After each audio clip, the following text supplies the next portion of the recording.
హల్లెలూయా.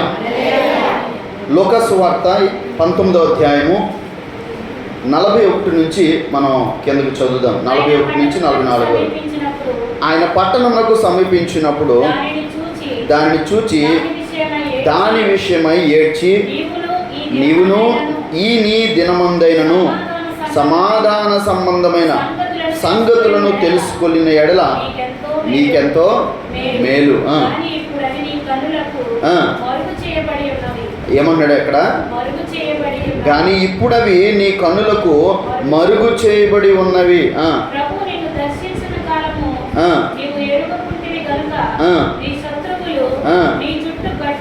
గట్టు కట్టి ముట్టడి వేసి అన్ని ప్రక్కలను నిన్ను అరికట్టి నీలోనున్న నీ పిల్లలతో కూడా నిన్ను నేల కలిపి. హల్లెలూయా, హల్లెలూయా. ఈయన మందిర దేవాలయం గురించి మాత్రమే కాదు కానీ మనుషుల గురించి కూడా ఆయన చెప్తూ ఉన్నాడు. హల్లెలూయా. అర్థమవుతుందా? దేవుడు మనతో మాట్లాడే సమయంలో మనము దేవుని మాటకు లోబడాలి. దేవుడు మనతో మాట్లాడే సమయంలో మనం దాన్ని గ్రహించుకోవాలి. ఆ గ్రహింపు మనకి ఉండాలి. అది కేవలము దేవునితో మనము గడిపే సమయాన్ని బట్టి, లేదంటే మనము దేవునితో గడుపుతున్నటువంటి ఆత్మీయ స్థితిని బట్టి అది మనకి తెలుస్తుంది. హల్లెలూయా. చూడండి, ఆయన పట్టణమునకు సమీపించినప్పుడు దానిని చూచి దాని విషయమై ఏడ్చి. ప్రభు ఏడ్చాడంట. దేని కొరకంటే యెరూషలేము పట్టణము చూచి. ఆయన ఎక్కడ ప్రవేశించాడు? యెరూషలేములోనికి ప్రవేశించాడు. యెరూషలేములోనికి ప్రవేశిస్తూ ఆయన ఏడ్చాడంట. హల్లెలూయా. లూకా సువార్త 19వ అధ్యాయం 41వ వచనంలో ఆయన ఏడ్చాడంట. అంటే ఆయనకి ఎంత ప్రేమ ఉంది చూడండి. ఏమండి? అందుకే యెరూషలేము క్షేమము కొరకు ప్రార్థన చేయమని చెప్పాడు ఆయన. యెరూషలేమా, నిన్ను ప్రేమించేవారు వర్ధిల్లుదురు అన్నాడు ఆయన. హల్లెలూయా. అర్థమవుతుందా? అంటే యెరూషలేము పట్టణానికి ఆయన ఎంత ఇంపార్టెన్స్ ఇచ్చాడో చూడండి. ఆయన కన్నీళ్ళు విడిచాడంట ఆ పట్టణం నిమిత్తము. హల్లెలూయా. ఎందుకంటే ఆ పట్టణంలో తీర్పు జరుగుతుంది. ఆయన తీర్పు తీర్చబడుతున్నాడు. ఆయన మోసం చేయలేదు, ఆయన దగా చేయలేదు. అర్థమవుతుందా? ఆయన యుద్ధమేమీ చేయలేదు. హల్లెలూయా. ఎవరి విషయంలోనూ ఆయన అన్యాయం చేయలేదు. ఆయన మనందరి కొరకు ఆయన ప్రార్థన చేస్తూ ఉన్నాడు. మనందరి కొరకు ఆయన ప్రాణం పెట్టడానికి సిద్ధపడుతూ ఉన్నాడు. సో లేఖనాల నెరవేర్పు కొరకు ఇదంతా జరుగుతుందని మరి మనకు తెలుసు. కానీ ప్రభు కన్నీళ్ళు విడిచాడంటే చూడండి ఆయన ఎంతగా ప్రేమిస్తున్నాడో. సో ఆయన ప్రేమను మనం అర్థం చేసుకోగలగాలి. హల్లెలూయా. సో ఆయన ప్రేమలో ఎంతో స్వచ్ఛత ఉంది. హల్లెలూయా. సో అక్కడ అంటున్నాడు, నీవును ఈ నీ దినమందైనను సమాధాన సంబంధమైన సంగతులను తెలుసుకుని ఎడల నీకెంతో మేలు. కనీసం ఇప్పుడైనా నువ్వు తెలుసుకుంటే నీకెంతో మేలు. హల్లెలూయా. ప్రభు కన్నీళ్ళు విడిచింది ఎందుకంటే ఇప్పుడైనా తెలుసుకో. మారు మనసు పొందడానికి సిద్ధపడు. మారు మనసు కావాలి. దేవుడు మనకి సమయం ఇచ్చినప్పుడు దాన్ని మనం సద్వినియోగం చేసుకోవాలి. దేవుడు మనకి సమయాన్ని ఇచ్చాడు. మనల్ని బాగుపడడానికి, బాగు చేసుకోవడానికి దేవుడు సమయాన్ని ఇచ్చాడు ప్రియులారా. సో ఆయన వాక్యమును అర్థం చేసుకుని ఆయనలో మనము ఆత్మీయంగా గడపడానికి దేవుడు మనకు అవకాశం ఇస్తున్నాడు. హల్లెలూయా. సో ఆయన ఉండగానే, ఆయన మనతో ఉండు సమయంలోనే మనం తెలుసుకోవాలి. ఒకవేళ ఆయన మౌనము వహించాడు అనుకోండి, మన పరిస్థితి ఏంటి? ఆయన మౌనం వహిస్తే మన పరిస్థితి ఏంటి? హల్లెలూయా. సో చాలా ఘోరంగా ఉంటుంది ప్రియులారా. సో ఆయన మనతో ఉండగానే మనం ఆయన్ని తెలుసుకుని, ఆయన అంగీకరించి మారు మనసు పొంది ముందుకు సాగాలి. ఆమేన్, హల్లెలూయా. సో అక్కడ అంటున్నాడు, ఏమన్నాడు, నీవును ఈ నీ దినమందైనను సమాధాన సంబంధమైన సంగతులను తెలుసుకునే యెడల నీకు ఎంతో మేలు అని, కానీ ఇప్పుడు అవి నీ కన్నులకు మరుగు చేయబడి ఉన్నవి. హల్లెలూయా. అంటే అవి తెలుసుకొనదగినటువంటి జ్ఞానము కానీ ఆ కనులు కానీ నీకు లేవు. సో మరుగై ఉంటాయి. సో ఆయన ఏంటంటే మరుగైన సంగతులను తెలియపరుస్తానంటూనే అంటున్నాడు ఈ మాటలు. అవి నీకు మరుగై ఉన్నాయి, ఇంకెప్పుడు తెలుసుకుంటావు నువ్వు? హల్లెలూయా. ప్రభువు నిన్ను దర్శించిన కాలము నీవు ఎరుగకుంటివి గనుక నీ శత్రువులు నీ చుట్టూ గట్టు కట్టి ముట్టడి వేసి అన్ని ప్రక్కలను నిన్ను అరికట్టి నీలోనున్న నీ పిల్లలతో కూడా నిన్ను నేల కలిపి.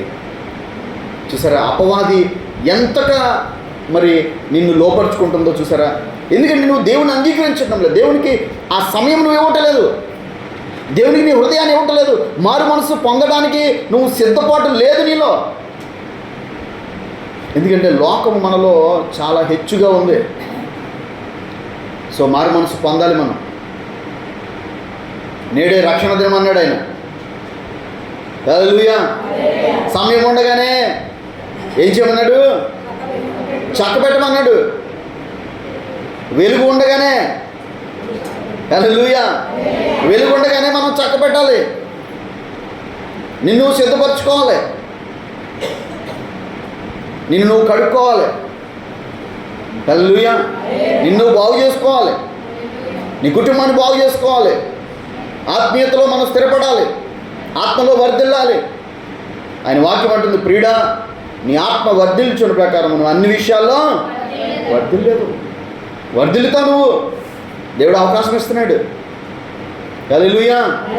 కాబట్టి ఇక్కడ గమనించండి, శత్రువు నీ చుట్టూ గట్టు కట్టి ముట్టడి వేసి, శత్రువు నీ చుట్టూ గట్టు కట్టి ఏం చేసింది?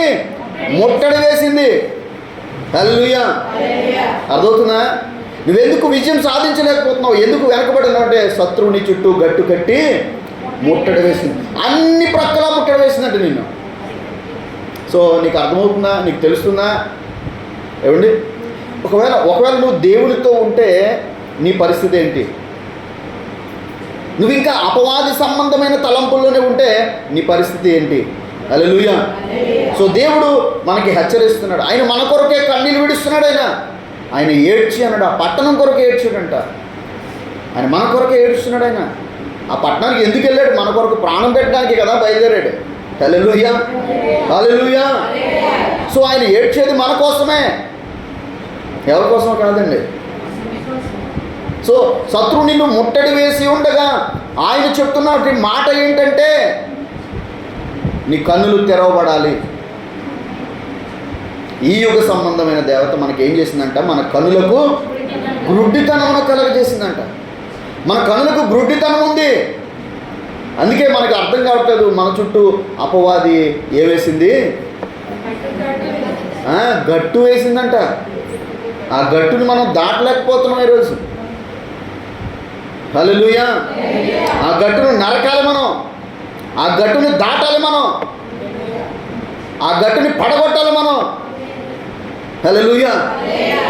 మరి ఎప్పుడు జరుగుతాయి ఇవన్నీ? ఎప్పుడు జరుగుతాయి ఇవన్నీ? ఏమండి, నువ్వేదో యథా రాజా తథా ప్రజ అన్నట్టుగా ఏదో వచ్చామా వెళ్ళామా అన్నట్టుగానే నువ్వు ఉంటే నువ్వు ఎప్పటికీ కూడా గట్టు దాటలేవు. అపవాది వేసినటువంటి ఆ అడ్డుకట్టను నువ్వు నరకలేవు, దాన్ని దాటలేవు. హల్లెలూయా. కాబట్టి ప్రియులారా, దేవుడు మనకి గొప్ప ఓర్పు సహనము ఇచ్చాడు ప్రభు. సో దినదినము ప్రార్థనలో ఉంటూ ప్రార్థన ద్వారా దాన్ని మనం జయించగలం. హల్లెలూయా. ఇంకో మాట చూడండి ఒకసారి, లూకాసు వార్తలోనే 21వ అధ్యాయము 17వ వచనం నుంచి చదవండి ఒకసారి. నా నామము నిమిత్తము మీరు మనుషులందరి చేత ద్వేషింపబడుదురు, కానీ మీ తల వెంట్రుకలలో ఒకటైనను నశింపదు. మీరు మీ ఓర్పు చేత. వావ్, హల్లెలూయా, హల్లెలూయా. మనము ప్రభువుని నమ్మినందుకు గాను మనం ఏం చేయబడతామంట? ద్వేషింపబడతామంట. ప్రభువుని నమ్మినందుకు గాను మనం ద్వేషింపబడతామంట. హల్లెలూయా. సో ఎవరిని నమ్మాం మనం? మన కొరకు ప్రాణం పెట్టిన వాడిని నమ్మాము. మనల్ని ప్రేమించిన వాడిని మనం నమ్ముతున్నాం. మన కొరకు కన్నీళ్లు విడుస్తున్నటువంటి ప్రభువుని మనం నమ్ముతున్నాం. హల్లెలూయా. సో ఆయన్ని నమ్ముట వలన మనం ద్వేషింపబడుతున్నాం. ఈరోజు లోకంలో చూస్తే అనేక రకాలైనటువంటి ఇబ్బందులు కలుగుతున్నాయి. హల్లెలూయా. కానీ ప్రభు మనల్ని విడిచిపెట్టాడండి. ప్రభు మనల్ని విడిచిపెట్టడు. మనల్నే కాదు, మన శత్రువులను కూడా ఆయన విడిచిపెట్టడు. హల్లెలూయా, హల్లెలూయా. చాలాసార్లు చాలామంది మరి విశ్వాసులు కానీ సేవకులు కానీ అందరూ కూడా ప్రార్థన చేస్తారు, నా శత్రువు మీద విజయం ఇవ్వు ప్రభు అని మనం అడుగుతూ ఉంటాం కదా. ఏమండి, ఆయన మనకి విజయం ఇవ్వడమే కాదండి, మన శత్రువులను కూడా మన పాదములకు పాదపీఠముగా చేస్తారండి ఆయన. వావ్, ఈ మాట నాకు ఎంత విశ్వాసాన్ని ఇస్తుందంటే, హల్లెలూయా. చూడండి ఎంత గొప్ప సంగతి అండి. ఏమండి, ఆయన అంటున్నాడు 18వ వచనంలో, కానీ మీ తల వెంట్రుకలలో ఒక్కటైనా నశింపదు. వావ్, మీ తల వెంట్రుకల్లో మీరు ద్వేషింపబడతారు, నిందింపబడతారు, అవమానించబడతారు, హేళన చేయబడతారు, ఇబ్బందులు ఎదుర్కొంటారు, సమస్యలు ఎదుర్కొంటారు.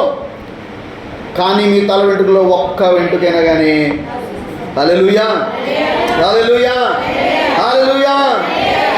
ఏమంటే మీరు మీ ఓర్పు చేత మీ ప్రాణము దక్కించుకుందరు. ఓర్పు ఉండాలంట, ఓర్పు ఉండాలి. ఓర్పు కలిగి, సహనము కలిగి నువ్వు ప్రార్థన ఎందుకు గడుపుతూ ఉంటే, దేవునితో గడుపుతూ ఉంటే, దేవుని కలిగి జీవిస్తూ ఉంటే, అపవాది వేసిన ఆ గట్టు ఏదైతే ఉందో అది తెగిపడిపోద్ది అంతే. ఆమేన్, హల్లెలూయా. ఎందుకంటే నువ్వు నమ్మి ప్రార్థన చేస్తున్నావు, నువ్వు ఒక విజయము కొరకు ఎదురు చూస్తున్నావు దేవుని నమ్ముకుని. సో ఆయన యొద్దకు వచ్చిన వారిని ఎన్నడూ ఆయన త్రోసివేయలేదు, కాబట్టి నిన్ను కూడా ఆయన ఎన్నడూ కూడా త్రోసివేయడు. హల్లెలూయా. ఆయన నీ విషయంలో గొప్ప కార్యం చేస్తాడు. ఆయన నమ్ముట నీవానైతే నమ్మువానికి. వావ్, హల్లెలూయా. ఆయన అడుగు వాటికంటే ఊహించు వాటికంటే గొప్ప కార్యాలు చేసే దేవుడు అంట. హల్లెలూయా. ఎంతమంది నమ్ముతున్నారు? చూడండి, ఇంకో మాట మనం చూద్దాం. చూడండి 22వ అధ్యాయం, లోకాసు వార్తలోనే 22వ అధ్యాయం,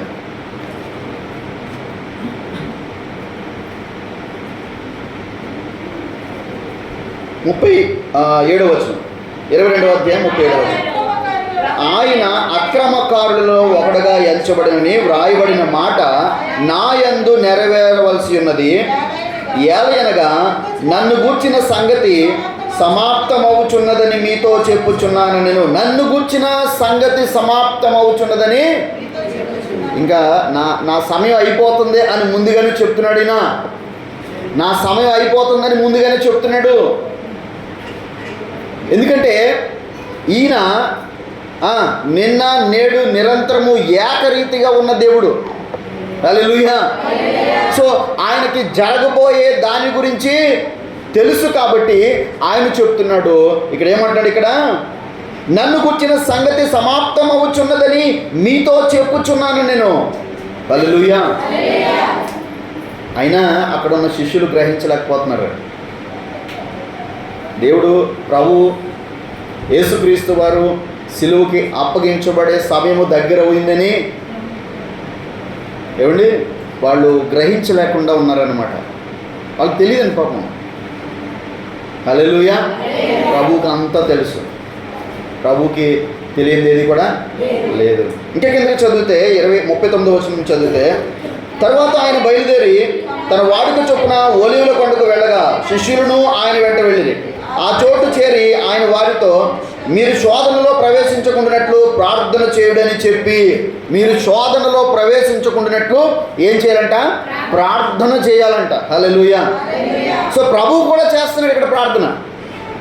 ప్రభు కూడా ప్రార్థన చేస్తున్నాడు. మనం శోధనలో ప్రవేశించకుండా ఉండాలి అంటే ప్రార్థన చాలా అవసరము. హల్లెలూయా, హల్లెలూయా. మనం అనేక మాటలను బట్టి విశ్వాసం తెచ్చుకుంటాం, కానీ ప్రార్థనలో మాత్రం గడపలేం. హల్లెలూయా. సో నీ విశ్వాసానికి ప్రార్థన తోడైతే అపవాది నీ చుట్టూ వేసినటువంటి ఆ గట్టు ఖచ్చితంగా తెగిపడిపోయింది. హల్లెలూయా, హల్లెలూయా. నువ్వు ఖచ్చితంగా ఆ గట్టు దాటి వెళ్ళగలుగుతావు. ఆమేన్. ఎస్, హల్లెలూయా.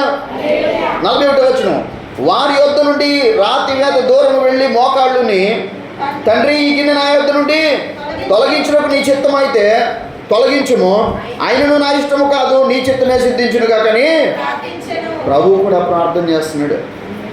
తనకు రాబోతున్న శోధన విషయం ఆయన ఎరిగిన వాడై ఉన్నాడు కనుక ఆయన తండ్రి దగ్గర ప్రార్థన చేస్తున్నాడు. సో మనం కూడా చాలాసార్లు శోధన వచ్చింది అంటాం, కానీ తగిన ప్రార్థన చేయం. సో ప్రార్థన చేయాలి. ప్రార్థన చాలా అవసరం. నిరీక్షణ కలిగి ఉండమన్నాడు ఆయన. నిరీక్షణ, ఓర్పు కలిగి ఉండమన్నాడు ఆయన. ప్రార్థన చేయమన్నాడు ఆయన. హల్లెలూయా, హల్లెలూయా. కాబట్టి ప్రియులరా, ఆయన ఎందుకు ఏడ్చాడు, ఎందుకు కన్నీళ్ళు విడిచాడంటే మన నిమిత్తమే కన్నీళ్ళు విడిచాడు ఆయన. కాబట్టి మనం ఆయన కలిగి జీవించడానికి ఇష్టపడి, ఏమండి, ఆయనతో ఉండడానికి ఇష్టపడి ప్రార్థించువారిగా ఉంటే మనము గొప్ప విజయాన్ని చూస్తాం. ఆమేన్. హల్లెలూయా, హల్లెలూయా. దేవుడి కొద్ది మాటలు దీవించును గాక. కళ్ళు మూసినట్లయితే ప్రార్థన చేసుకుందాం.